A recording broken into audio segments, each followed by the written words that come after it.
So, a very good morning to everyone who joined just now. Switch on your cameras, beta, and keep yourself muted. If you have any doubts, you can ask. You can unmute yourself or you can type in the chat section, right? So, we are going to start with this MTP beta. It is just like a sample paper, you can say. जैसे एक sample paper होता है हमारे पास, बिल्कुल उसी तरीके से ये एमटीपी प्रिपेयर की जाती है. और आपने एक बात ध्यान में रखनी है कि मेजरली जब जो क्वेश्चंस हमारे रिसेंट एमटीपीज में आते हैं या आरटीपीज में दिए जाते हैं, उन्हीं पैटर्न पर ही हमारे ज्यादातर पेपर के क्वेश्चंस आने के चांसेस होते हैं.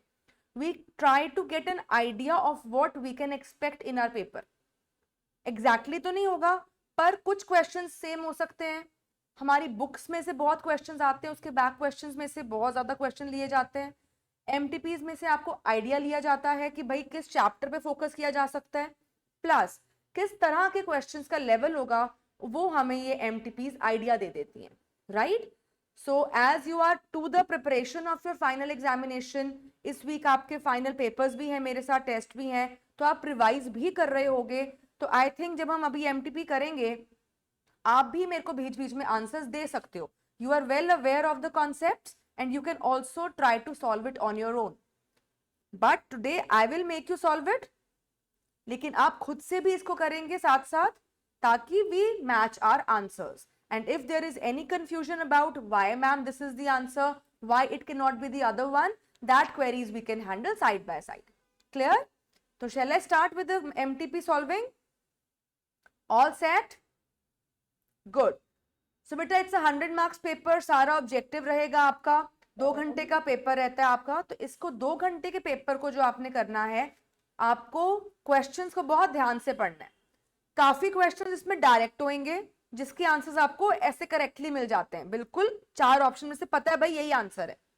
बट जब मैक्रो का पोर्शन आता है, उसमें हमें ऑप्शंस को ध्यान से पढ़ना होता है, because all 4 options we have to read carefully. So kindly divide your time in such a way कि हम लोग जो लेंथी वाले क्वेश्चंस होते हैं, जिनमें हमें सारी ऑप्शंस पे ध्यान देना होता है, उस पर हमें ज्यादा फोकस कर उसको अच्छे से आंसर सॉल्व कर सके. And we don't lack time and we are not marking anything in hurry. Got my point? And secondly, very most important point is, because of negative marking, you don't have to mark anything which is unsure or which you think might be incorrect. Leave those questions for the last.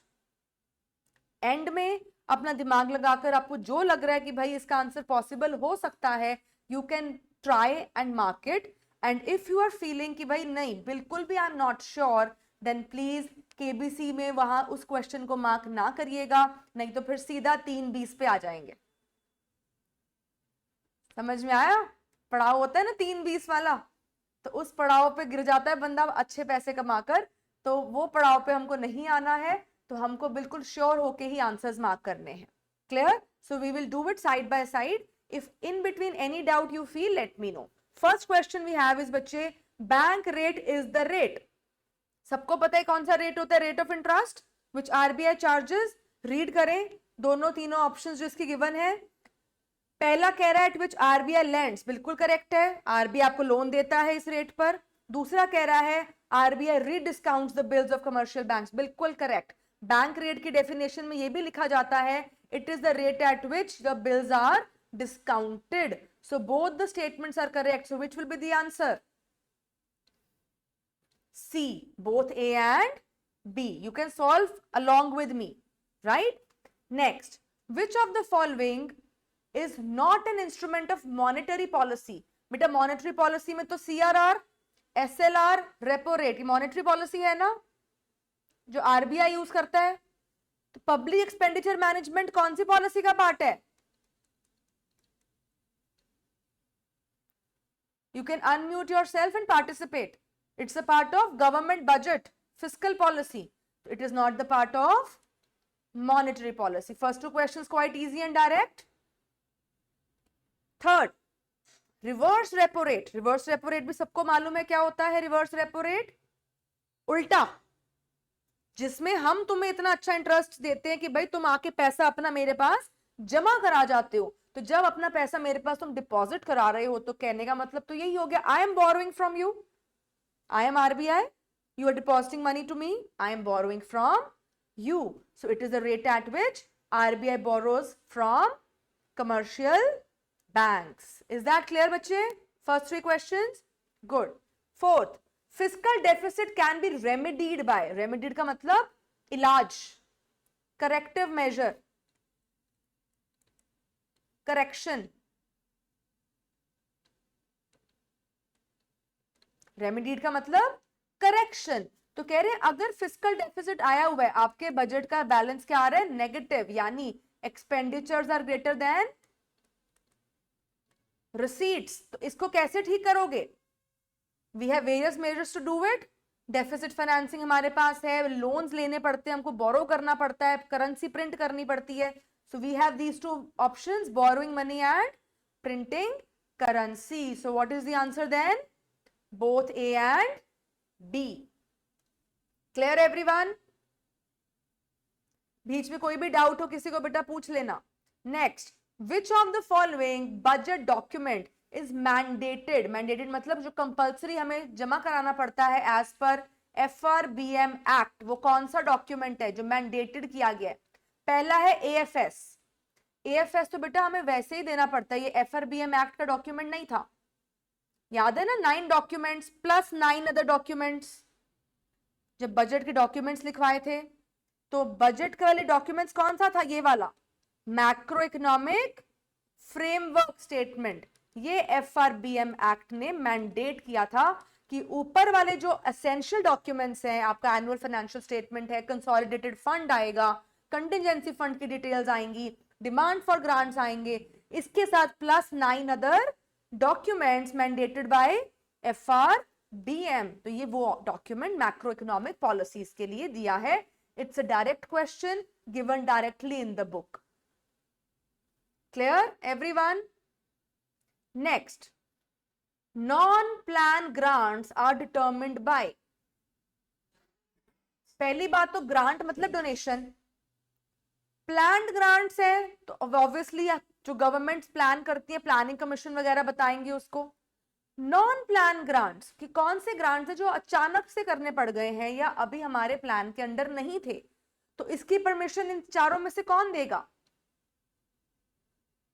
सबसे ऊपर कौन है? सरकार. Because planning commission तो central government की एक body है जो उसको प्लान करने में मदद करती है. फाइनेंस कमीशन भी गवर्नमेंट की एक बॉडी है जो बजट बनाने में मदद करती है, बैंकिंग पॉलिसीज को लेकर मदद करती है. पर कोई ग्रांट किसी को देना है और वो नॉन प्लान्ड है, हमारे बजट के प्लान में था ही नहीं, हमने सोचा ही नहीं था, तो उसका सैंक्शन कौन देगा? Central government. Is that clear? Next, 7th, public debt management. अब अभी तक ऊपर से देख रहे हो कौन से चैप्टर की कवरेज आ रही है ज्यादातर? अभी ये चैप्टर 7, 8 चल रहा है, मॉनेटरी पॉलिसी वाला और banking, fiscal policy and money. यही है ना 7 और 8. सारे क्वेश्चन वहीं से आ रहे हैं अभी तक. तो इससे आइडिया मिल रहा है कि क्वेश्चंस मैक्रो के कौन से हिस्से से आएंगे ज्यादातर. वेटेज. पब्लिक डेट मैनेजमेंट का मतलब क्या होता है बेटा? पढ़ के देखते हैं क्या कह रहे हैं.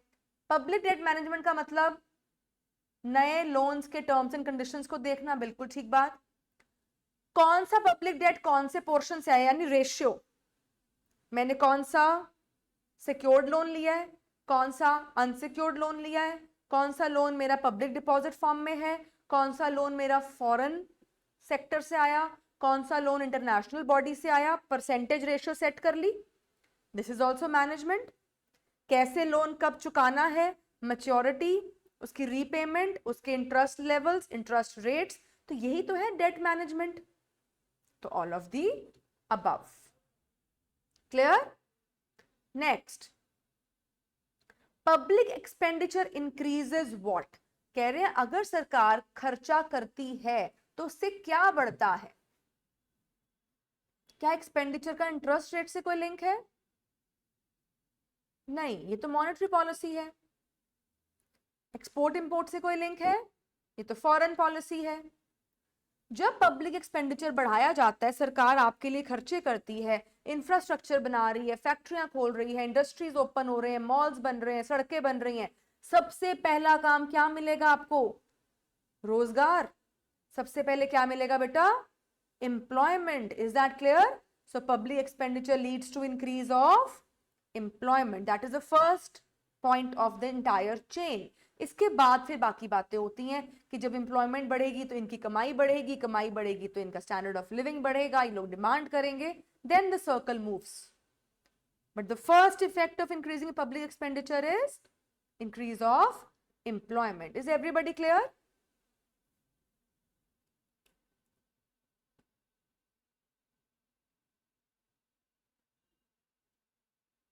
चलिए next question.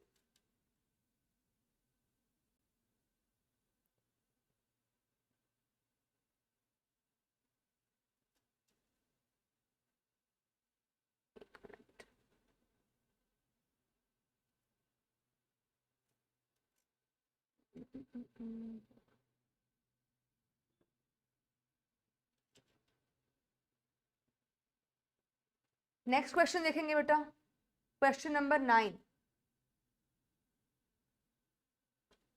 Question number 9 says which of the following are instruments of money market? Money market के कौन कौन से इंस्ट्रूमेंट्स हैं इसके अंदर? Certificate of deposits, trade bills. बेटा ये मनी मार्केट जो होती है ना, that is the market where money is dealt in cash form. ठीक है, तो कौन सा इंस्ट्रूमेंट है मनी मार्केट का? इसका आंसर है कॉल मनी. कॉल मनी क्या होती है? जब आरबीआई कमर्शियल बैंक्स को मनी लेंड करता है एट शॉर्ट नोटिस, यानी आपको 2-3 दिन के अंदर ही पैसे की जरूरत पड़ रही है, अचानक से फंड्स की जरूरत पड़ गई, तो शॉर्ट नोटिस में on the call when you get the money, that is called call money. ठीक है, तो this is an instrument of money market.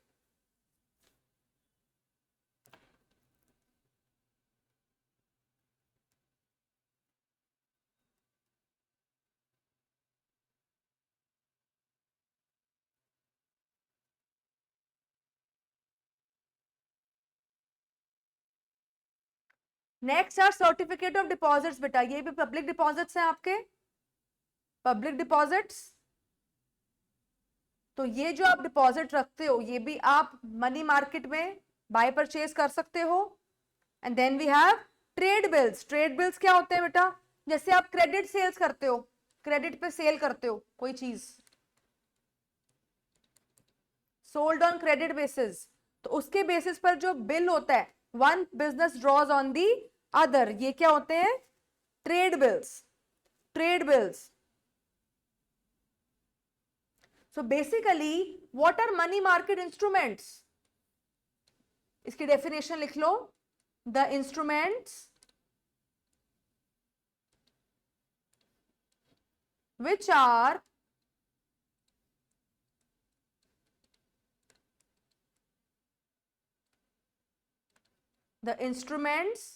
which are financial contracts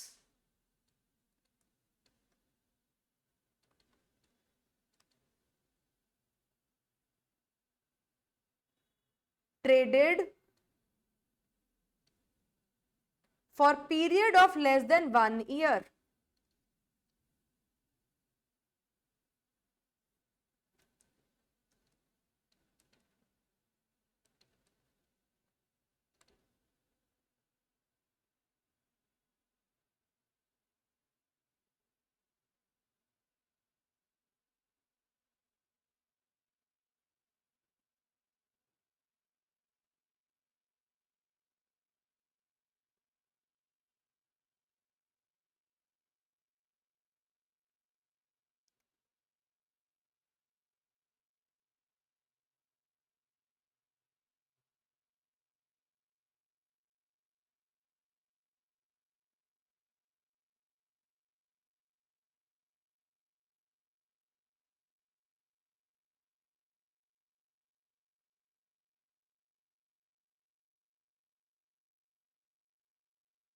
Written everyone? So call money, certificate of deposits, trade bills, all of the above are instruments of money market. तो answer की में बेटा शायद wrong दिया होगा. आपने इसका answer D mark करना है. In the answer key it's given as A. Sometimes answer keys are misprinted, तो उसमें ए है, आपने इसका डी आंसर मार्क करना है. तो basically everything which is dealt in for a shorter period of time within a time frame of 1 year, वो मनी मार्केट इंस्ट्रूमेंट होता है. Is that clear?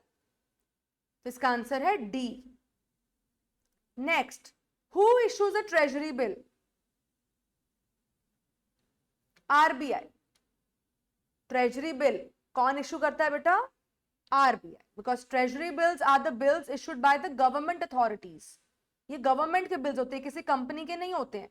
तो ये आरबीआई की पावर है. Next, it is a method by which banks borrow from each other and able to maintain the cash reserve ratio. कह रहे कौन से तरीके के थ्रू एक दूसरे के साथ ये लोग पैसा आपस में एक्सचेंज कर सकते हैं?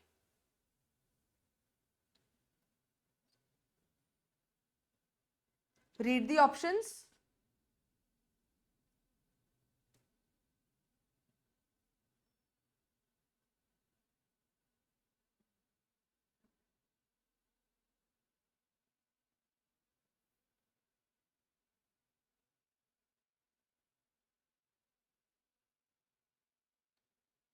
जो बैंक्स आपस में बोरो करते हैं to maintain the CRR,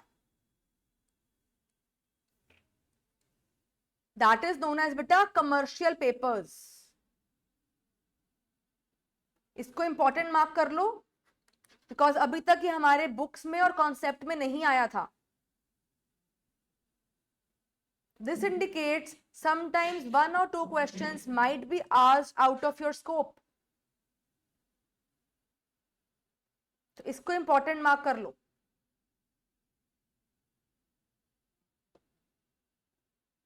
clear? Next 12th, dumping word क्या होता है? डंपिंग वर्ड हमने किया हुआ है फॉरेन एक्सचेंज वाले चैप्टर में. डंप करना, जब मैं अपने गुड्स किसी देश में इतने सस्ते पर बेचूं कि उस देश में मेरा प्रोडक्ट ही डोमिनेट करने लग जाए, दैट इज कॉल्ड डंपिंग. यही होता है डंपिंग, जिसके अगेंस्ट हम लगाते हैं एंटी डंपिंग ड्यूटी. तो इसमें कौन सी ऑप्शन सही लग रही है बेटा?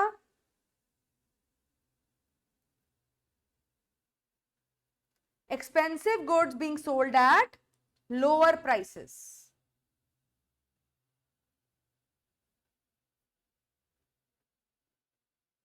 Next 13, margin for a currency long term must be retained with the repository by. कह रहे जो भी करेंसी आप एक्सचेंज करते हो आपस में, उसका अगर कोई मार्जिन है, क्योंकि हमें पता है फॉरेन एक्सचेंज क्या करेगा? फ्लक्चुएट, बढ़ भी सकता है और घट भी सकता है. तो उस मार्जिन की तैयारी किस किस के पास होनी चाहिए? बायर के पास भी तैयारी होनी चाहिए और सेलर के पास भी उस मार्जिन की तैयारी होनी चाहिए. Is that clear? कोई फॉरेन करेंसी का अप या डाउन आया तो उस करेंसी की तैयारी दोनों पार्टियों ने अपने पास करके रखनी है. Everybody clear? Next, money cost is considered bye. कह रहे 14th क्वेश्चन में मनी कॉस्ट कौन सी थ्योरी ने कंसिडर की है? अगर मैं सिर्फ ये क्वेश्चन पढ़ूं तो मुझे नहीं पता लगेगा कि ये किस चैप्टर का क्वेश्चन है, पर ऑप्शंस देके पता लग रहा है ये ट्रेड थ्योरी से बात आ रही है. जो हमने थ्योरीज ऑफ ट्रेड करी थी, कंपैरेटिव, एब्सोल्यूट एडवांटेज वगैरह, ऑप्शन से पता लगा. अगर सिर्फ क्वेश्चन देखूंगी तो आई एम अनएबल टू से बेटे बिलोंग्स टू विच चैप्टर, किसके बारे में बात की जा रही है. Because one concept can be focused with other variety of concepts. तो किस चीज को किसके रिगार्ड से पूछा जा रहा है, ये ध्यान देना बहुत जरूरी होता है. क्लियर? तो 14th क्वेश्चन कह रहा है मनी कॉस्ट इन चारों थ्योरी में से किस थ्योरी में फोकस की गई है? तो हमने पढ़ा था कि जो मॉडर्न थ्योरी ऑफ ट्रेड है उसके अंदर मनी कॉस्ट की बात की गई है.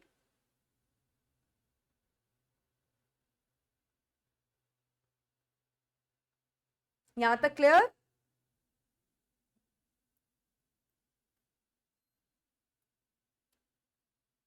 फिफ्टींथ, फैक्टर अबंडेंस कौन सी थ्योरी में आता है? कौन सी थ्योरी है जो बोलती है लेबर भी लेनी है और कैपिटल भी लेना है? फैक्टर अबंडेंस देखो, कौन से देश में ज्यादा फैक्टर कौन सा अवेलेबल हो रहा है, फैक्टर एंडाउमेंट वर्ड पढ़ा होगा बुक के अंदर। तो ये कौन सी थ्योरी में आया था, हेक्सचर एंड ऑलन थ्योरी। फैक्टर एंडाउमेंट्स की बात इन्होंने की थी।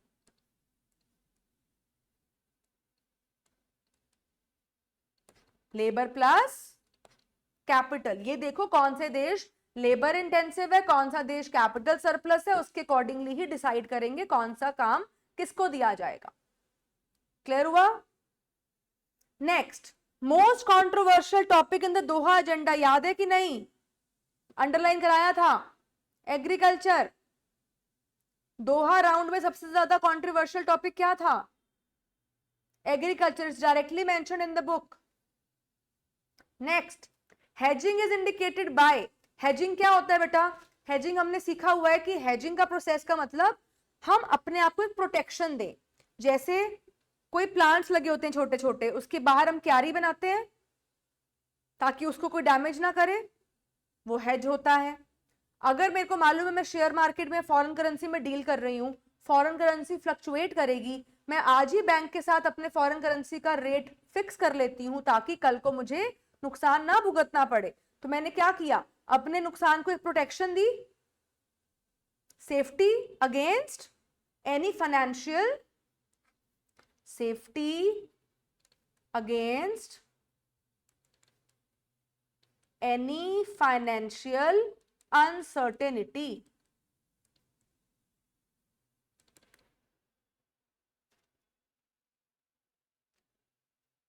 ठीक है, क्या ये मीनिंग कहीं भी ऑप्शन में गिवन है?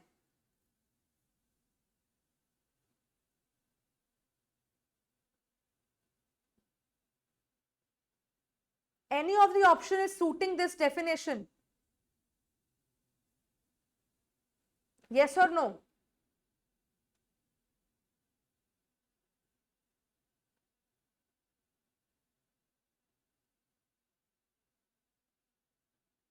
तो कोई भी ऑप्शन सूट कर रही है इसके साथ? No, ma'am.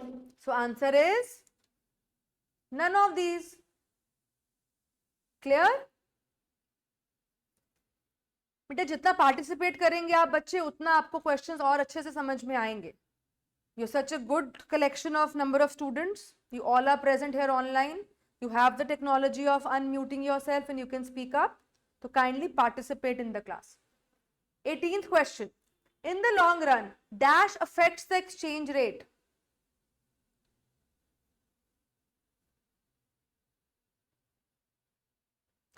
I think this is a misprint of the question, क्योंकि ये सारी options सेम ही यहाँ उठकर आ गई हैं. So we just ignore this question because we don't have the proper options given in this question. Is that clear? Next, 19th. India's foreign exchange rate system. अच्छा, अगर by chance paper में कभी कुछ ऐसा हो जाए, कोई मतलब नजर नहीं आ रहा, तो answer is none of these. ठीक है, वहां तो चांस नहीं होगा ना करेक्ट करवाने का, तो none of these is the answer. Next, India foreign exchange rate system. India कौन सा फॉरेन एक्सचेंज रेट सिस्टम मानता है? Manage float. मिक्स मानता है ना, free and flexible both, fixed and flexible, manage float. 20, broad money किसको बोलते हैं? थोड़े सिंपल क्वेश्चन आने लगे. ब्रॉड मनी, वैसे तो जब तुम बचपन में 11th-12th में पढ़ते थे तो M4 ब्रॉड थी, पर M4 मैंने बताया था अबॉलिश हो चुकी है. It is abolished. So which is now left as broad money? M3. 21, which is not true regarding MSS, market stabilization scheme. Market को स्टेबल करना है तो स्टेबल का मतलब क्या? इन्फ्लेशन डिफ्लेशन कंट्रोल करना है, इसी को स्टेबलाइजेशन कहते हैं. इसको कंट्रोल करने के लिए आरबीआई यूज करती है SLR, CRR, bank rates, different different instruments and tools, right. अब इसके अंदर हमें ऐसा कोई ऑप्शन गिवन नहीं है.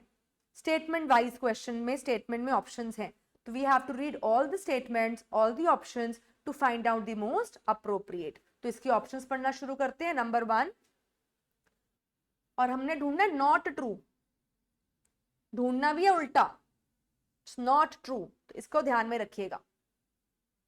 पहला, it absorbs liquidity of enduring nature arising out of large capital flows।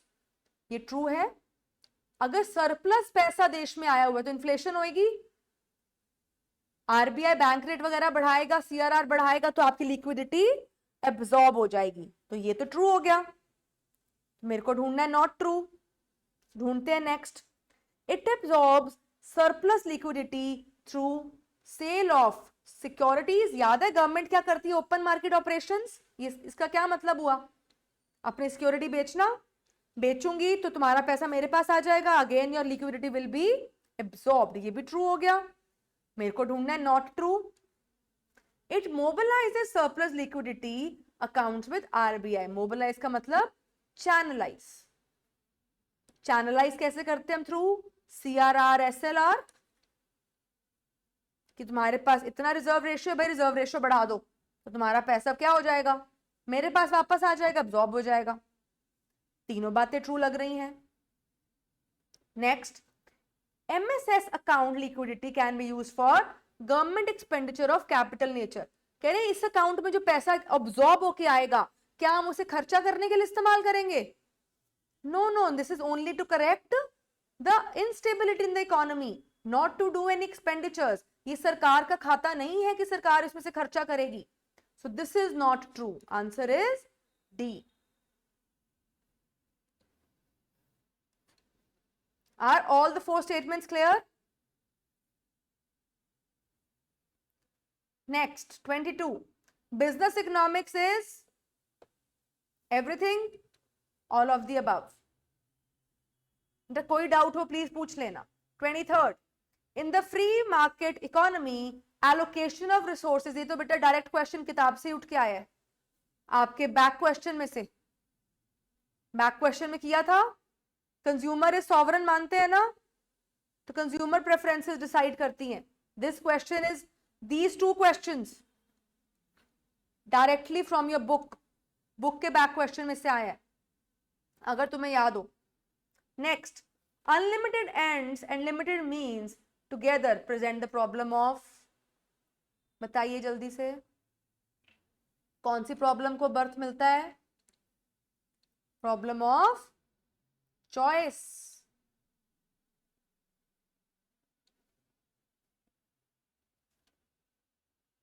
बेटा अगर आप साथ साथ रिस्पॉन्ड नहीं करेंगे तो मैं शायद आगे एमटीपी ना करवाऊं।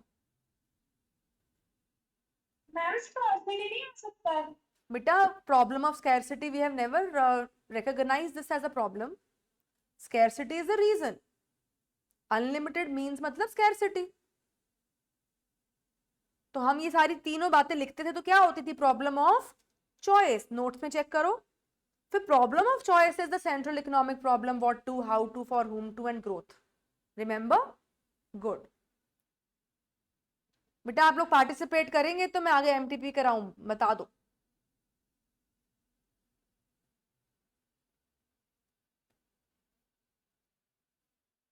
अनम्यूट का बटन है कि नहीं है? है ना, उसको दबाना है। थोड़ा कष्ट कीजिए और थोड़ा बोलें। अच्छा, next, when 2 goods are complementary. भाई ये तो तुम बताओगे मेरे को, 25th का आंसर। कॉम्प्लीमेंट्री गुड्स की इलास्टिसिटी क्या होती है? नेगेटिव। हाँ जी भाई, everybody, negative is the answer. Direct question. Next, indifference curve analysis is superior to utility analysis. सीखा हुआ ना हमने, जो यूटिलिटी वाला था, डिमिनिशिंग वाला लॉ, वो सुपीरियर है। क्यों? बड़े सारे पॉइंट थे, इसमें 2 गुड्स कवर है, इसमें एक्चुअली में कंपैरिजन किया जाता है। असली में तो यूटिलिटी का भी मेजर होती ही नहीं है, और वो कहता था होती है, तो इसीलिए वो थोड़ी इंफीरियर है और ये superior. So answer is all of the above, and this question is also there in the back questions of your book. From this pattern you can come to understand that MTPs are also formed by keeping back questions from the ICI's book material itself. So what kind of collection of questions we can make? If MTP is also made from your book back questions, then it means book back questions can be asked in the final exam as well. Do you understand? So back questions are very, very important. They are generally asked directly in the exam. अच्छा, अगला question भी बेटा किताब का ही है. Comfort lie between, किया था कि नहीं? बुक के क्वेश्चंस है सारे. Next 28. How would the budget line be affected if price of both goods fail? दोनों का प्राइस गिरेगा तो बजट लाइन क्या होगी? बजट बढ़ेगा या घटेगा? दोनों का प्राइस गिरेगा तो बजट का बढ़ जाएगा ना आपका बजट. तो budget line will generally shift towards right hand side. तो राइट हैंड साइड की कोई ऑप्शन है? ये रॉन्ग हो गया. पैरेलल बात ठीक है पर क्लियर बात नहीं कर पा रहा. This one, new budget line will have the same slope as that of original. अगर तुम्हें याद हो ये सेम पॉइंट हम बुक में बैक क्वेश्चन में कर चुके हैं. Kindly focus on back questions of your book. Focus. Okay, focus on back questions. Exception to the law of demand includes all of the above: given goods, speculative and conspicuous necessities. Even if the price rises or falls, demand behaves opposite. Next, what are the characteristics of labor? Production chapter में labour के features किए थे. Labour is mobile, labour is active, labour is perishable. आप इसको labour को store करके नहीं रख सकते. कौन सी लेबर की बात हो रही है? एफर्ट्स की. जो आज का दिन है वो आज का दिन है. I can not store my energy of today and store it for tomorrow and I will use it. No. Clear? तो 30 का आंसर क्या हो गया बेटा? डी. नेक्स्ट 31. इसको कैलकुलेट करेंगे बेटा जल्दी से. प्राइस इलास्टिसिटी ऑफ डिमांड है. Start calculating it quickly and give me the answer.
तो चेंज निकाला आपने. Change is 0.25. Change is point. Again question from the book. Book की इलस्ट्रेशंस याद है? बुक के अंदर जो चैप्टर में इलस्ट्रेशन होती है, ये वो क्वेश्चन है. 0.25 का चेंज आया. ठीक है, तो अब क्या करोगे? क्वांटिटी फॉल हुई है तो जरूर प्राइस बड़ा होगा. तो पहले प्राइस था 4, अब प्राइस क्या हो जाएगा? 4.25. New price. 4.25 के पास कौन है? A answer. सबका आंसर आ गया बेटा? Anybody who could not get the answer? Let the change be x and solve the question. 31 is done.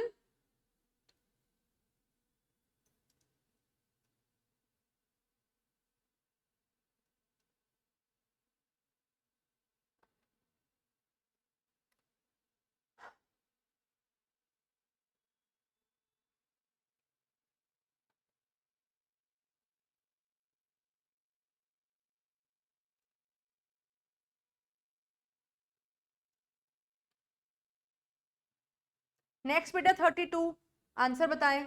Vertical supply curve कौन सा होता है? वर्टिकल इज लाइक दिस, तो elasticity is 0. 33, in the third of 3 stages of production, थोड़ा misprint है बेटा question में. in the third stage of 3 stages of production क्या होता है? आखिरी स्टेज पे क्या होता है? क्या एमपी पॉजिटिव स्लोप होती है थर्ड स्टेज में? एमपी तो डाउन जाता है. क्या टीपी इंक्रीज करता है? टीपी भी डाउन जाता है. हाँ बेटा, जो हमने उससे पहले वाला क्वेश्चन किया है उसका आंसर बी ऑप्शन नहीं हो सकता? किसका बेटा? बी ऑप्शन 32 का बी ऑप्शन. क्यों? मैम वो parallel to Y axis. Y axis ऐसे होता है ना बेटे, तो मैम वाई एक्सिस लिखा है ना. तो ये है ना वाई एक्सिस के पैरेलल, ये वाई एक्सिस, ये पैरेलल, तो 0 होती है ना इसमें इलास्टिसिटी. ये होती है infinity, horizontal. This is a concept question बेटा, don't confuse yourself. Third stage में फिर क्या होता है? MP curves lies below AP. ये एपी होता है और ये एमपी होता है ना, तो MP is below AP in the third stage. Answer is B. Next, time element was conceived by. Time element की थ्योरी किसने दी थी? Alfred Marshall. Direct question. Firm and industry are one and the same in what? देखो, firm मतलब एक दुकान, industry मतलब similar करने वाली दुकानें. तो कौन सी मार्केट में फर्म और इंडस्ट्री एक ही होगी? मोनोपोली में होगी, सिंगल सेलर है. Is that clear? Next, a rational person does not act unless. Rational person मतलब लॉजिकल, जो खर्चने से पहले 100 बार सोचे, प्लस माइनस देखे, लॉज को देखे, एथिक्स को देखे. तो कह रहे हैं वो तब तक नहीं काम करता जब तक क्या? 36 का आंसर क्या है? देखो, action is ethical, action produces marginal cost that exceeds marginal benefit. ये तो बिल्कुल भी नहीं है. इकोनॉमिक्स में रैशनल पर्सन क्या करता है? अपने बेनिफिट की सोचता है. अगर तुम रैशनल प्रोड्यूसर हो तो you will want maximum profits. If you are rational consumer you will want maximum satisfaction. पैसा वसूली की बात होगी. So my benefits should always exceed what I am spending, whether I am a producer or I am a consumer. Is that clear? Answer is D. 37, structure of cold drink industry. बेटा ये भी हमने किया हुआ है book के अंदर. Monopolistic है, ठीक है, पर ज्यादातर हम कई बारी कोल्ड ड्रिंक के एग्जाम्पल को ऑलिगोपॉली में ले जाते हैं, सीइंग फ्यू ब्रांड्स.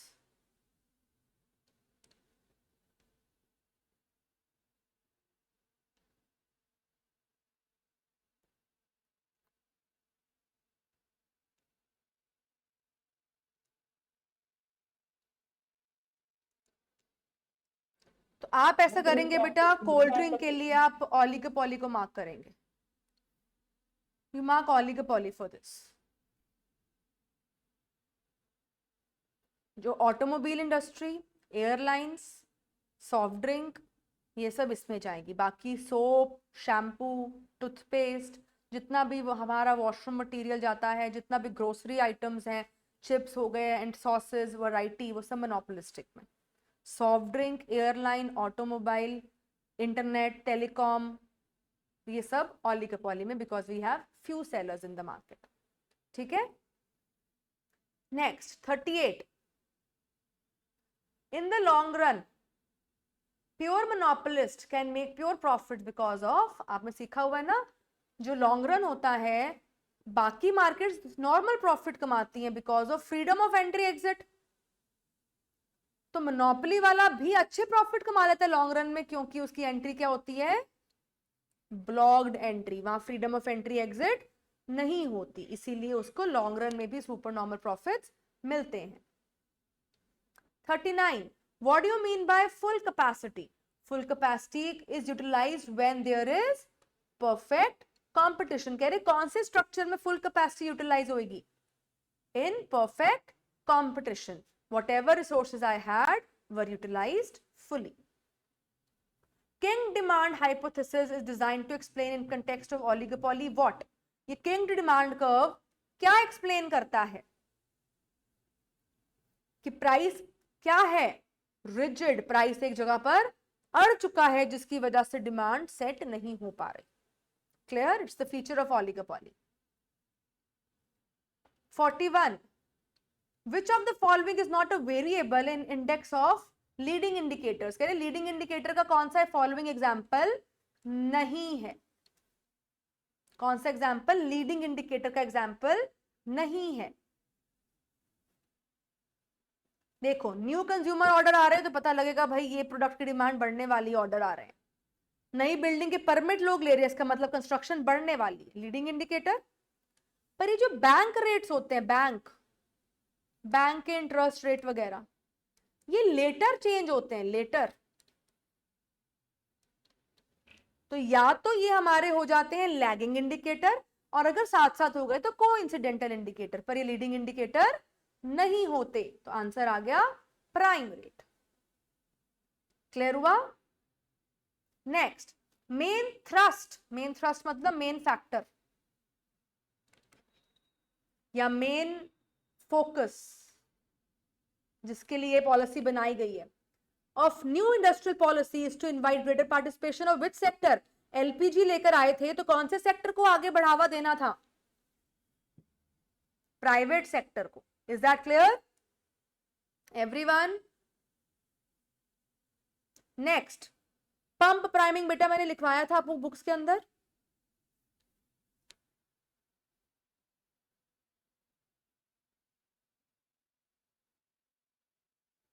डिफ्लेशन में यूज किया जाता है बेटा पंप प्राइमिंग. मैंने आपको इसकी डेफिनेशन लिखवाई थी बुक्स के अंदर पंप प्राइमिंग की.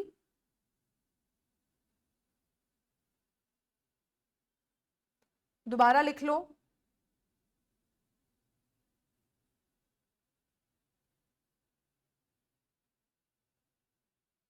It's a type of action taken to stimulate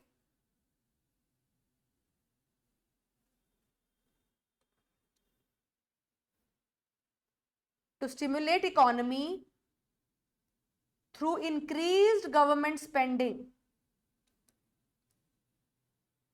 जैसे बेटा गाड़ी अचानक रुक जाती है तो धक्का मार के चलाते हो, कोई आपका पानी टैंकी में से नहीं निकल रहा तो पंप मार मार के चलाते हो. वैसे ही इकोनॉमी जब डिफ्लेशन में जाती है तो सरकार कहती है भाई और एक्स्ट्रा पैसा खर्चो ड्यूरिंग रिसेशन पीरियड ताकि इकोनॉमी दोबारा से रिवाइव हो सके. तो ये कौन से पीरियड में पंप प्राइमिंग यूज की जाती है? डिफ्लेशन पीरियड में, रिसेशन पीरियड में.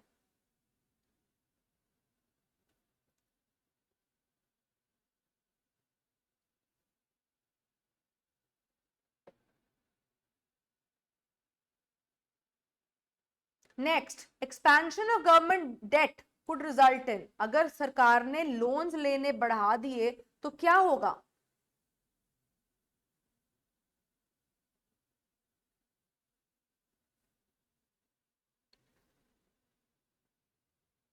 अगर गवर्नमेंट की बोरोइंग्स बढ़ी तो government will be in deficit. Government he deficit में गई तो government will not spend for you. Government will not spend for you, you will not earn. If you will not earn, will you save? Decline in savings. When saving will decline, investment will automatically decline. क्योंकि saving leads to investment.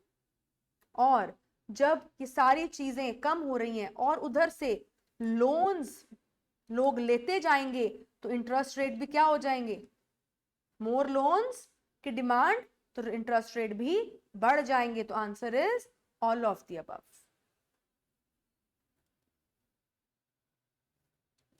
Forty fifth, psychological law of consumption is given by. Direct question बेटा, Keynes theory. जो marginal utility का law है psychological concept है ना, that it is based on my satisfaction. More and more I consume, my satisfaction goes on falling. I get bored out of that product. My hunger is now satisfied. So that is psychological concept, Keynes theory. तो martial ने दिया था utility का approach, उसी से आगे Keynes ने further theory बनाई थी. Next, one of the most important factor in trade reform is to do what? Trade reform क्यों लेकर आए थे हम?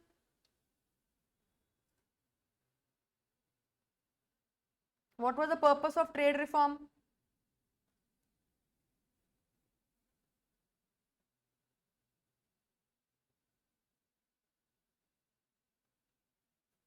ट्रेड रिफॉर्म्स क्या? फॉरेन ट्रेड के रिफॉर्म्स। क्या चाहते थे हम? एक्सपोर्ट्स को बढ़ाना और इंपोर्ट्स को सब्स्टिट्यूट करना, कम करना। तो कहीं दिया हुआ ऑप्शन के अंदर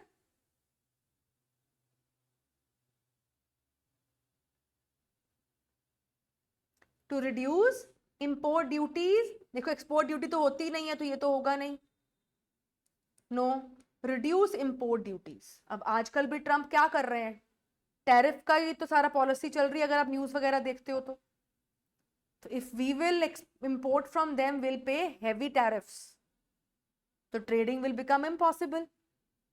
तो ट्रेड रिफॉर्म का पर्पस क्या था? अगर बढ़ चढ़ के ट्रेड करना चाहते हो तो इंपोर्ट ड्यूटीज को कम करो, ताकि सारे देश आपस में खुलकर ट्रेड कर सके। Next, fiscal policy relates to government decision in respect of what? Fiscal policy इन दो चीजों से जुड़ी है, गवर्नमेंट स्पेंडिंग, गवर्नमेंट बोरोइंग, कि government spending and government receipts? पहले ये बताओ, फिस्कल पॉलिसी में क्या होता है? एक्सपेंडिचर और रिसीट्स, ठीक है। एक्सपेंडिचर तो ये वर्ड में आ गया, रिसीट कौन से वर्ड्स में जाएगी? Taxation, borrowing and public debt. So all of the above are correct. Is that clear? Next question.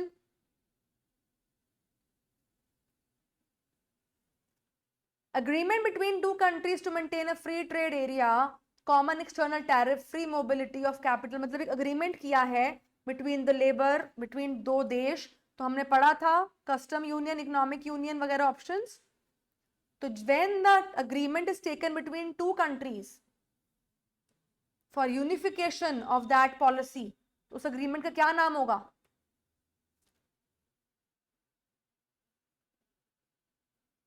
बेटा वैसे तो इस अग्रीमेंट को बोलते हैं FTA, free trade agreement.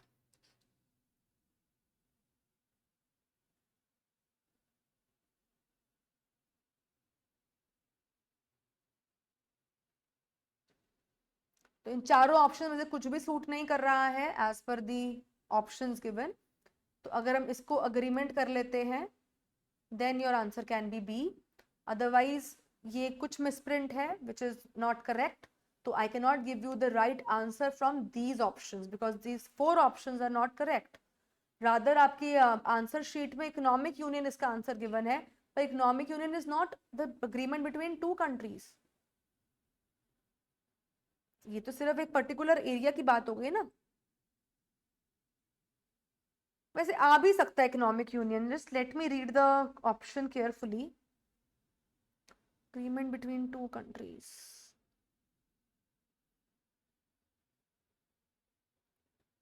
its most appropriate is free trade area, so you can go by that.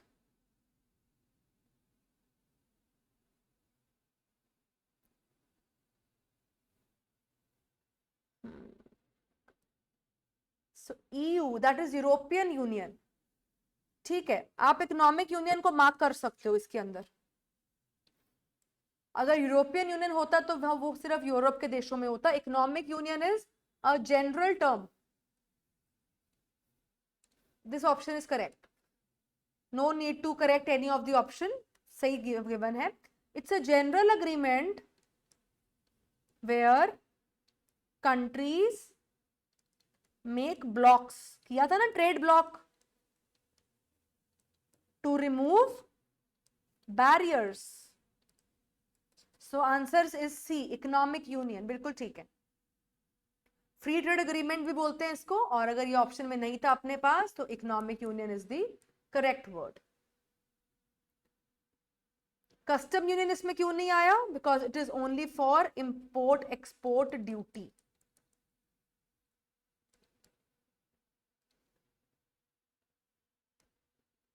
Answer is C.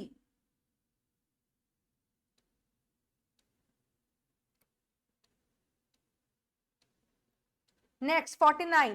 Margin requirement specified under instrument of monetary policy is what? 49 का answer. Margin requirement क्या था बेटा? हमारे दो तरह के control से, quantitative and qualitative. तो मार्जिन रिक्वायरमेंट क्वालिटेटिव में आता था. क्वालिटेटिव का दूसरा नाम क्या था? Selective credit control. Direct question. Next 50. High growth of which industry provides positive signal for industrial growth in future? कौन सी इंडस्ट्री? ये एक जनरल क्वेश्चन है, किसी भी चैप्टर का नहीं, जनरल पूछ रहे. कौन सी इंडस्ट्री की ज्यादा ग्रोथ होगी तो आपको आगे की ग्रोथ का एक पॉजिटिव सिग्नल मिलेगा? Which is capital good industry. जितना मशीन्स, ऑटोमेशन किसी देश की आगे बढ़ेगी, हमें आगे की ग्रोथ का क्या सिग्नल मिलता है? और positive. 51. Even as fixed average cost continues to fall, the AVC begins to rise because. यानी AFC तो फॉल करता रहता है, पर AVC फिर भी बढ़ जाता है. बढ़ रहा है ना, यहाँ पर यू शेप होता है AVC. तो इन चारों ऑप्शंस में से कौन सा सही लग रहा है? Why AVC rises in the third stage? Because returns to factor starts diminishing. The diminishing returns to factor. Third stage. This is the answer. Adverse selection arises because of. Adverse selection मतलब wrong choice. Market failure पढ़ा था chapter, market failure. तो market failure किस वजह से हुआ था? Asymmetrical information की वजह से. तो इसीलिए एडवर्स सिलेक्शन, कई बार हम रॉन्ग चीज चूज कर लेते हैं because we lack information. Which of the following is not used to measure inflation? Inflation के लिए इनमें से क्या यूज नहीं होता? देखो इंडेक्स नंबर ये सारे, ये सब इन्फ्लेशन के इंडेक्स नंबर्स हैं. परचेजिंग पावर पैरिटी प्राइसेस, ये क्या होता है? एक देश और दूसरे देश का परचेजिंग पावर कंपेयर करना कि भाई अगर यहां पर मैं एक महीने का घर का किराया इतना देती हूं तो अमेरिका में एक महीने का घर का किराया कितना होगा सेम एरिया का. तो ये तो इन्फ्लेशन का मेजर इंडेक्स नहीं है. So this is not an index to measure inflation. It is just the measure to compare the cost of living. ये कॉस्ट ऑफ लिविंग बता सकता है किस सिटी में, किस स्टेट में, किस देश में एक से दूसरे से ज्यादा है. Next 54. Public goods are characterized by. Public goods के कुछ फीचर्स लिखे हुए हैं और कह रहे हैं क्या क्या फीचर्स होंगे. Collective consumption. Public goods are open for everybody to use. Collectively I can use ना. Everybody can use, the correct है. Public goods are divisible. Can you divide public goods? एक गार्डन है सड़क पर बना हुआ, एक बेंच बिछा हुआ है, उसको बांट सकते हो? It's not divisible. याद है indivisibility इसका फीचर होता है पब्लिक गुड्स का. अच्छा, फिर पब्लिक गुड का फीचर होता है non exclusion, non rivalry.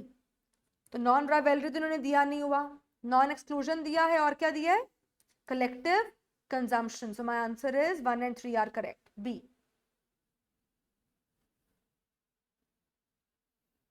54 is clear. Next we have 55. Giffen paradox occurs when income effect is. Giffen goods का क्या होता है? वो पुअर क्वालिटी गुड्स जो मुझे तब भी खरीदने पड़ते हैं जब इनके प्राइस बढ़ भी जाए बिकॉज बाकी सारी चीजें मेरी रेंज के बाहर हो जाती हैं. ठीक है, यानी मेरा इनकम इफेक्ट इज नेगेटिव.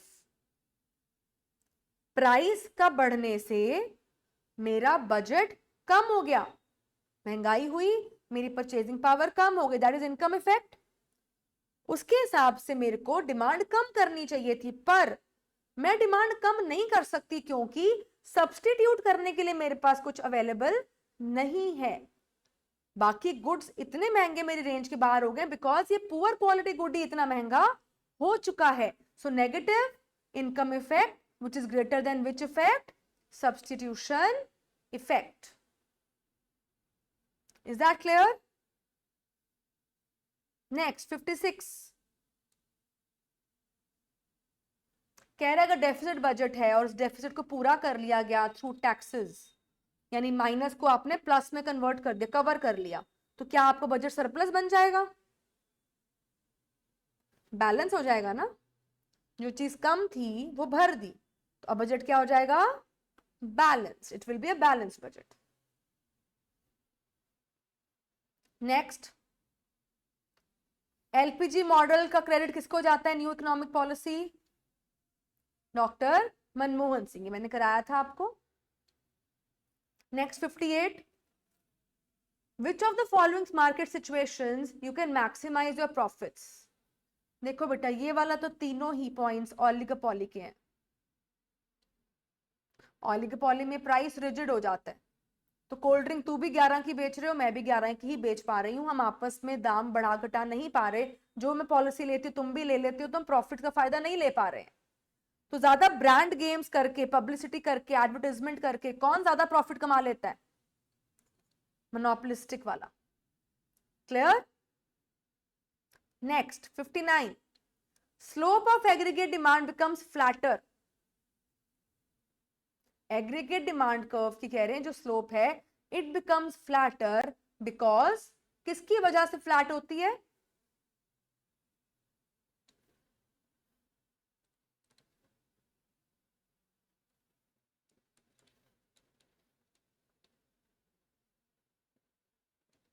ये होता है एडी सी प्लस आई. ठीक है, कह रहे हैं अगर इन्वेस्टमेंट स्पेंडिंग आपकी, एडी में क्या होता है? कंजम्पशन और इन्वेस्टमेंट स्पेंडिंग. अगर इन्वेस्टमेंट स्पेंडिंग कम होएगी तो एडी भी कम हो जाएगा, फ्लैट हो जाएगा. जितनी इन्वेस्टमेंट स्पेंडिंग कम करोगे उतना एडी भी कम हो जाएगा.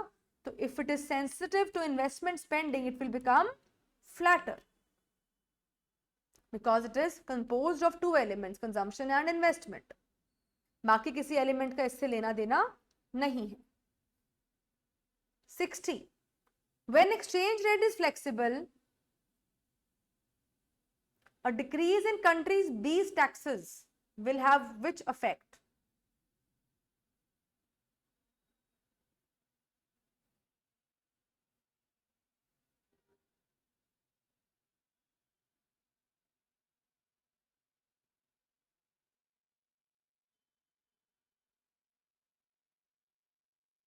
एक्सचेंज रेट फ्लेक्सिबल है, मतलब डिमांड के हिसाब से, डिमांड और सप्लाई के हिसाब से चेंज हो रहा है.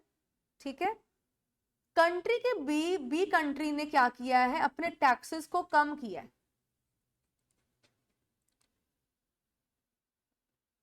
क्या टैक्स के कम होने से कोई फॉरेन करेंसी पर असर आता है? Any effect on change on demand of foreign currency and supply of foreign currency? Demand और सप्लाई तो इफेक्ट होती है टूरिज्म से, स्पेक्यूलेशन से, इन्वेस्टमेंट से, ये वाले सारे पॉइंट से, एक्सपोर्ट इंपोर्ट से. तो मेरे देश के टैक्स कम हो गए, उससे एक्सपोर्ट इंपोर्ट पर, टूरिज्म पर, इस पे तो कोई फर्क पड़ेगा नहीं. So will it affect anything on it? It has no effect on output in country B, no effect. Everybody clear? बेटा 60 क्वेश्चंस हो गए हमारे, 60% पेपर हो गया. कोई डाउट है किसी को? Next 61, crowding out. हाँ जी बेटा, वेरी गुड. 61, क्राउडिंग आउट कब होती है? क्राउडिंग आउट क्या होता है? कि जब सरकार इतना खर्चा कर दे कि प्राइवेट के एफर्ट्स नजर ही ना आए, वो क्राउडिंग आउट है. तो क्राउडिंग आउट अकर्स व्हेन, 61 का आंसर क्या होगा?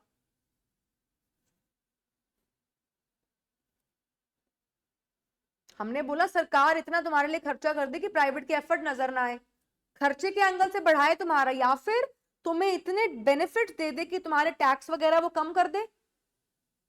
तो basically when government plays the role for your benefit, private role is crowded out. Answer is C, reduction in income tax. तो जब भी सरकार आपको बेनिफिट देती है तो प्राइवेट के बेनिफिट्स साइडलाइन हो जाते हैं. 62, change in autonomous spending is represented by. Autonomous spending मतलब जो गवर्नमेंट स्पेंडिंग, क्या इसका नाम एडी भी हो सकता है, जो एग्रीगेट एक्सपेंडिचर बोलते हैं जिसको, तो क्या होता है वो एग्रीगेट एक्सपेंडिचर?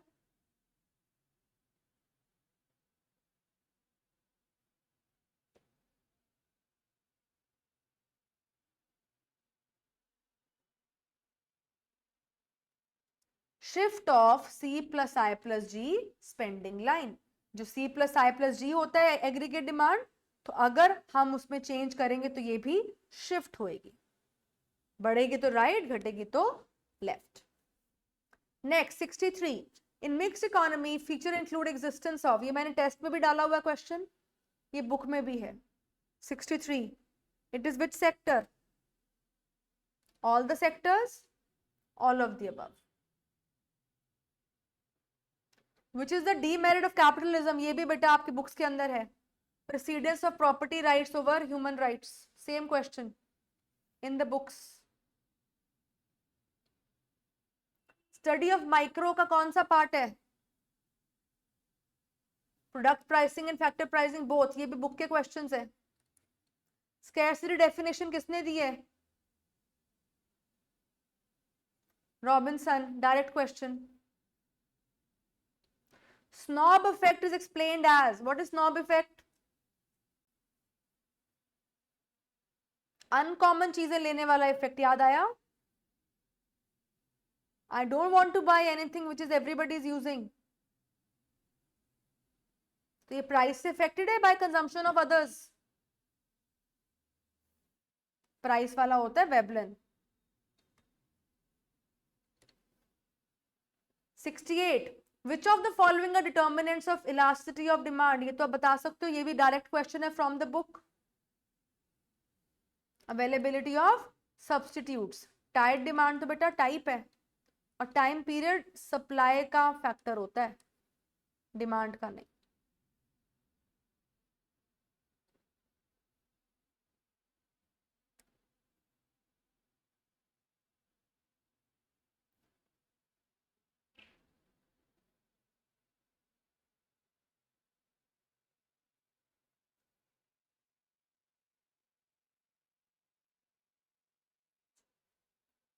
तो इसको करेक्ट करो क्वेश्चन को, 68 को।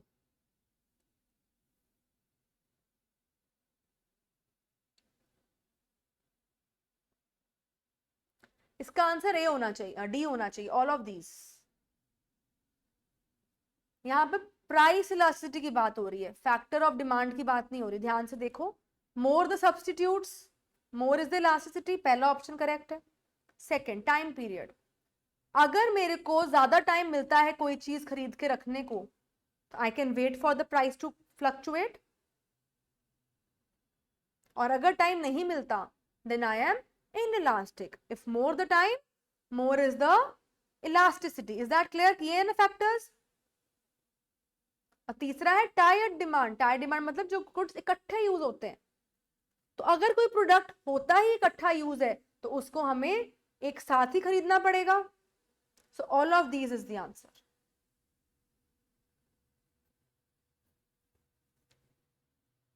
Next, if cross elasticity is only slightly below zero, which of the following is correct? ये किया था हमने।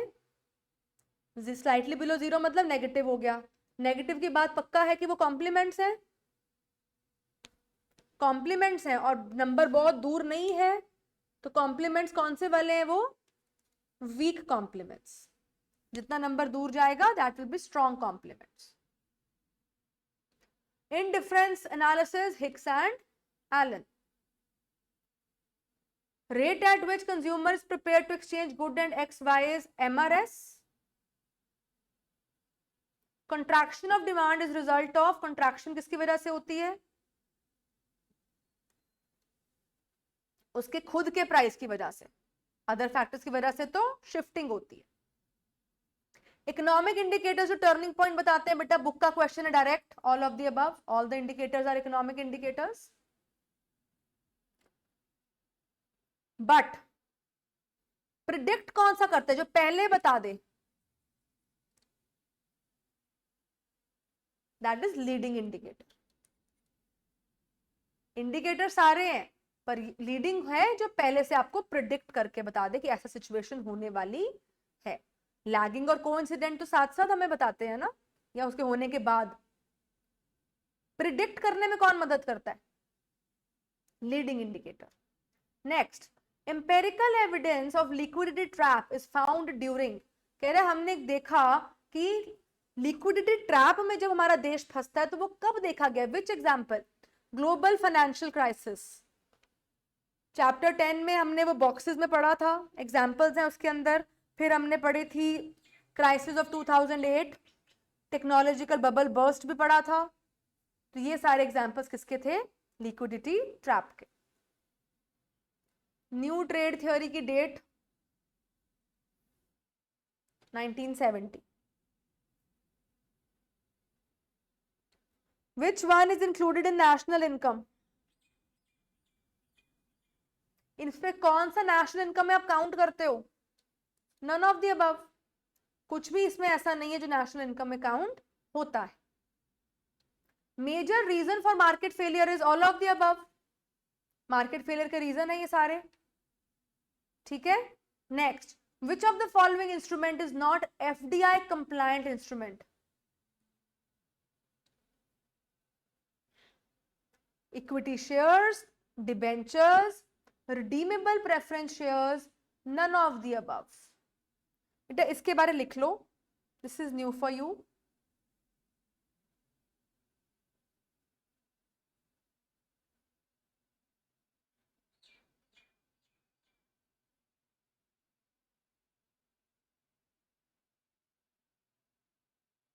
एफडीआई अगर सबको पता है, फॉरेन डायरेक्ट इन्वेस्टमेंट. ठीक है.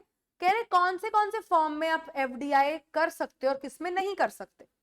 हमने पढ़ा हुआ है एफडीआई इक्विटी शेयर्स में हो जाती है. You can invest in the form of loans. You provide so much fund to the others. It can be done in the form of debentures. पर प्रेफरेंस शेयर्स में, वो भी रिडीमेबल, कि कल को आपको ये पैसे वापस मिल जाए, उस फॉर्म में ये नहीं होता.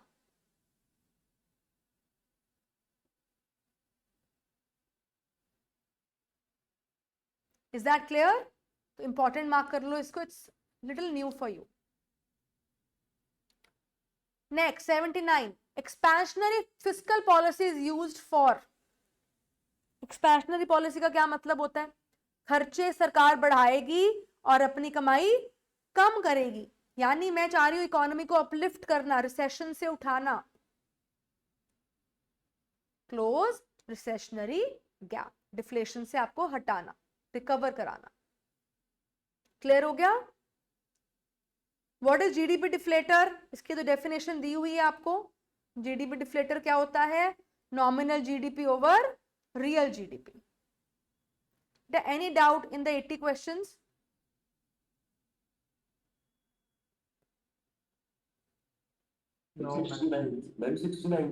हाँ बेटा 69 कह रहे क्रॉस. बेटा पर वो स्ट्रॉन्ग कॉम्प्लीमेंट्स नहीं ना बनते, वीक बनते, because value slightly below zero. जितना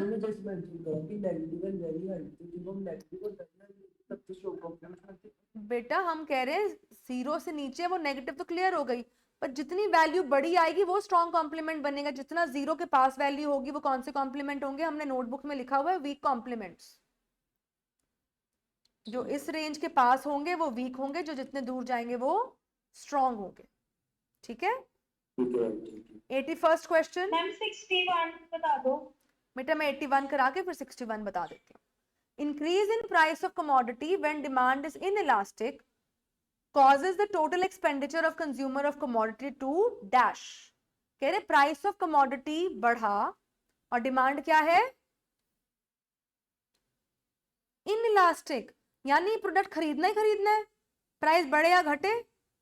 तो प्राइस के बढ़ने से डिमांड तो आपकी बढ़े उतनी ही रहेगी, तो खर्चे क्या हो जाएंगे? Total expenditure will increase. Next, अब इसमें भी कुछ थोड़ा सा मिसप्रिंट है, मार्क करेंगे बेटा. At point of producer equilibrium 82 number question. Producer equilibrium ये है ना हमारे आइसोकॉन्ट एंड आइसोकॉस्ट लाइन. पहली बात तो टेंजेंसी पॉइंट है ट्रू.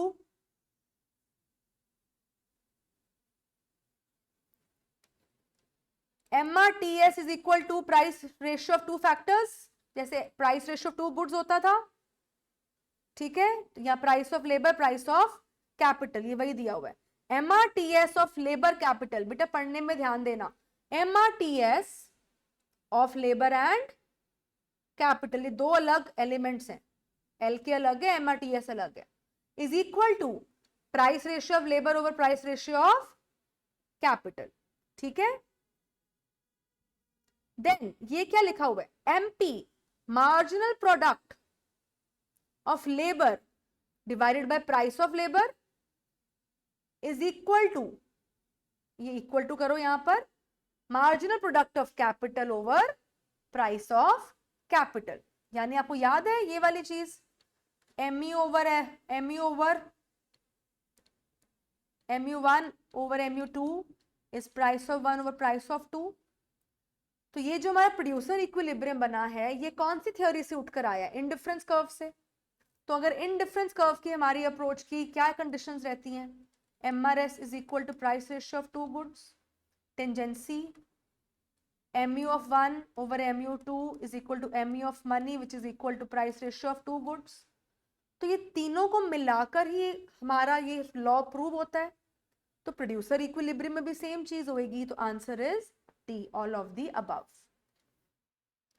ये इन्होंने लिखने का इनका तरीका ऐसा है कि आप लोग कंफ्यूज हो सकते हो, तो समझ लेना, it is MRTS of labour and capital, price of labour, price of capital. MP of labour over price of labour is equal to MP of capital over price of capital. Clear, ये फुट पे आना चाहिए, वो साथ में आ गया। 83, price varies by attributes such as location, consumer segment, is which degree of price discrimination? Price discrimination की 3 डिग्रीज थी। अगर आप कह रहे हो कि भाई लोकेशन क्या है, कस्टमर की कैटेगरी क्या है, वो थी 3rd डिग्री। पहली डिग्री में था how much you are able to spend वाली बात, ठीक है। 84, idea of dash in economics is that we have unlimited wants but limited resources. Idea of dash, fill in the blank complete करके देखो क्या फिट होता है, idea of scarcity, okay. 85, which is the key assumption of monopoly model? Barrier to entry, अगर entry होने दोगे तो monopoly खत्म हो जाएगी। फुल फॉर्म ऑफ लाइफ, ये आपके लास्ट वाले में से आया है,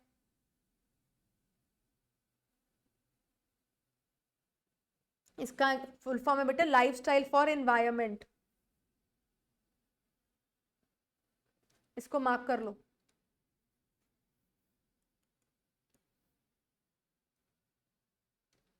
Which program was launched to promote organic farming?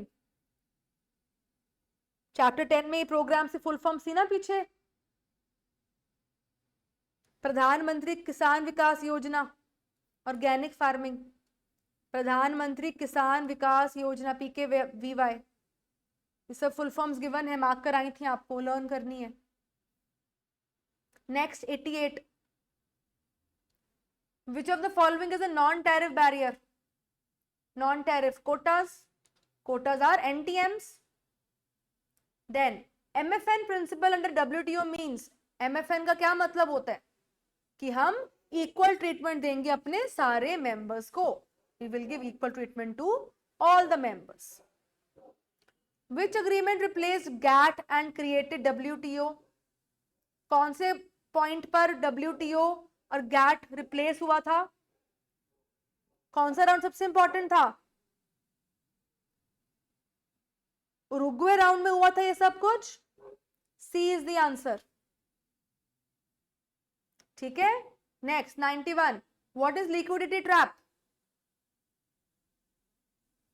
मतलब आप लिक्विडिटी ट्रैप में फंस चुके हो, यानी you are wanting to keep money in cash form because banks are not providing you good rate of interest, तो आप उसे जमा नहीं कराना चाहते, आप कहते हो मैंने कैश में ही रखना है, लिक्विडिटी में ही रखना है, तो money supply becomes ineffective at zero interest rate, interest rate कुछ मिल ही नहीं रहा, तो आप चाहे बैंक में रखो चाहे घर में रखो, पैसा एक जैसा ही है, तो आप क्या करोगे, घर पे रखना प्रेफर करोगे। तो 91 का answer B, keeping in cash form.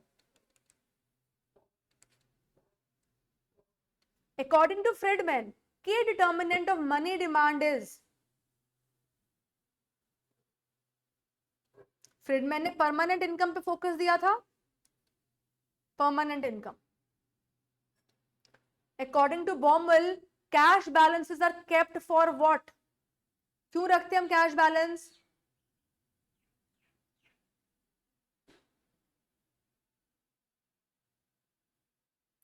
Tobin and Baumol theory,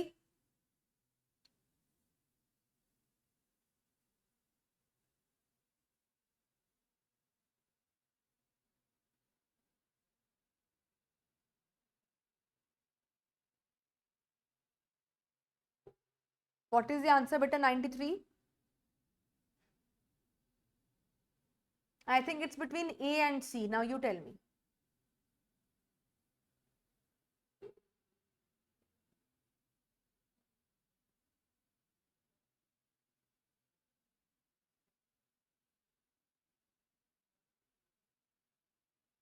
ma'am, हाँ बेटा, सी ऑप्शन का मीनिंग समझा दो। बेटा सी ऑप्शन कह रहा है कि जो आपका खर्चे का आना है, जितनी भी आपने ट्रांजैक्शंस करनी है उस पर जो खर्चा आना है उसको कम से कम रखने के लिए हम लोग कैश बैलेंस रखते हैं।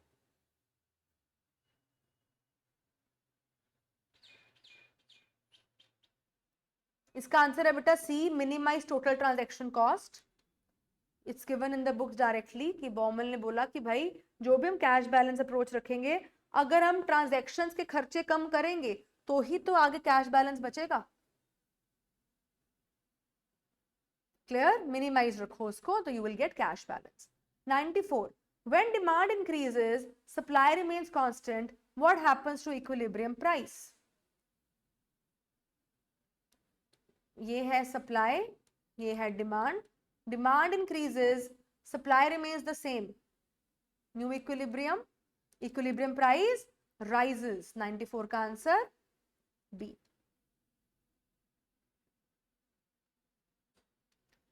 Mixed income of self employed includes what? Mixed income वही होती है ना कि मुझे पता नहीं है कि मैं मालिक हूं या मैं सर्वेंट वाला काम कर रहा हूं, लेबर भी हूं और कैपिटल भी, तो combined. LAC curve is also known as planning curve, किया था। फिस्कल फेडरलिज्म क्या होता है?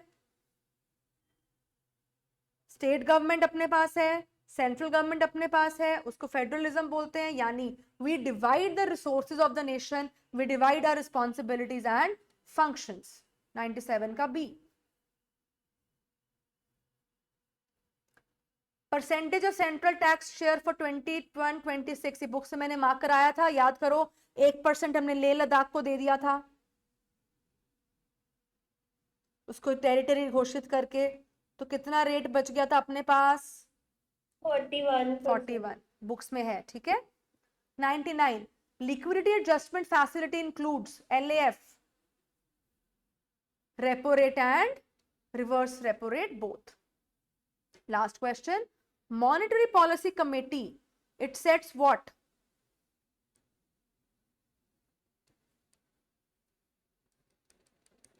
This committee sets the repo rate. बेटा 100 क्वेश्चंस, एनी डाउट? 61 था किसी का डाउट?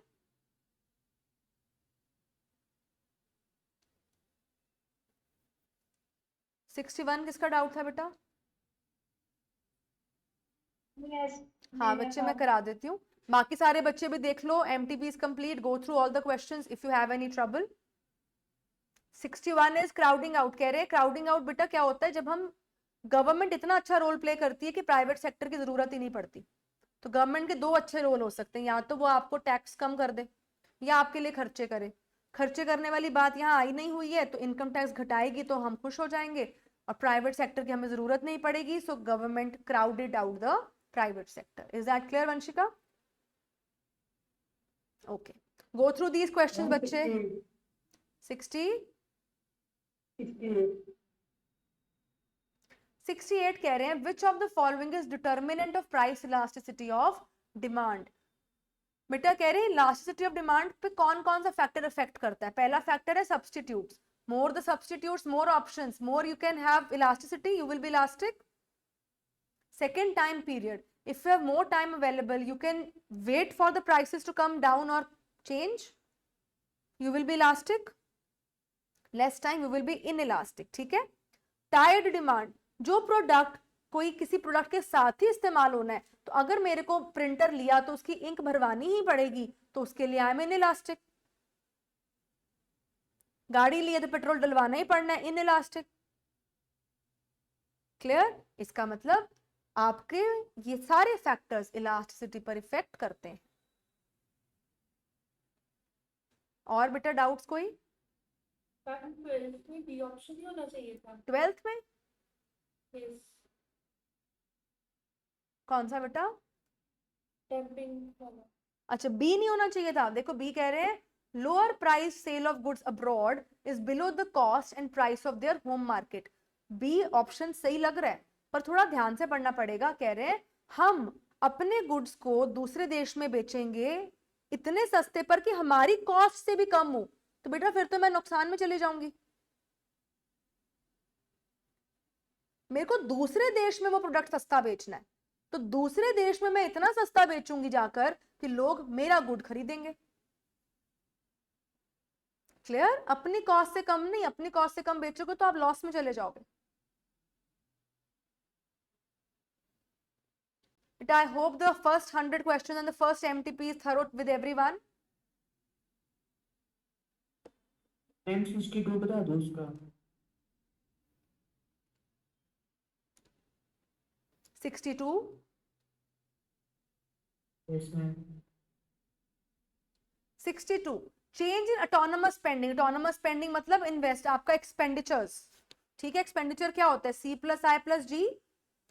तो जितना खर्चा आप चेंज करोगे तो आपका जो C plus I plus G वाली लाइन है या तो अप शिफ्ट होगी या डाउन शिफ्ट होगी।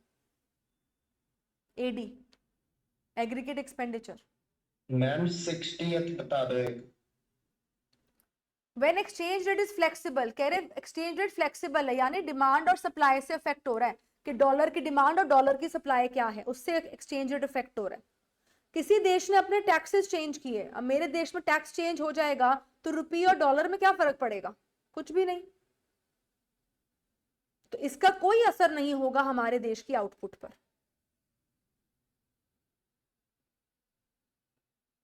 क्लियर? एनी अदर डाउट बच्चे? अच्छा, अब आप क्या करेंगे? These questions are done. We have one RTP also. आप लोगों ने डाउनलोड की हुई है? This RTP, is it available with you people? Yes or no?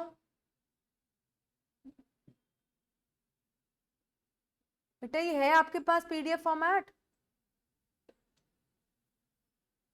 RTP का?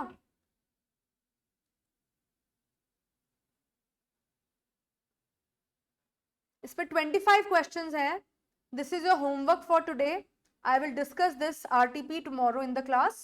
तो इसको आपने 25 क्वेश्चन है बेटा होमवर्क में ट्राई करके आना है। So tomorrow will do the another MTP and this RTP I will discuss with you which you will do today in homework. Everybody is clear? Ma'am हाँ जी, हम ये PDF ऐप पे सेंड कर दोगे? हाँ बेटा मैं भेज देती हूँ। तो ये आपने बेटा आज सॉल्व करना है RTP को, कल इसको डिस्कस करेंगे along with the new MTP।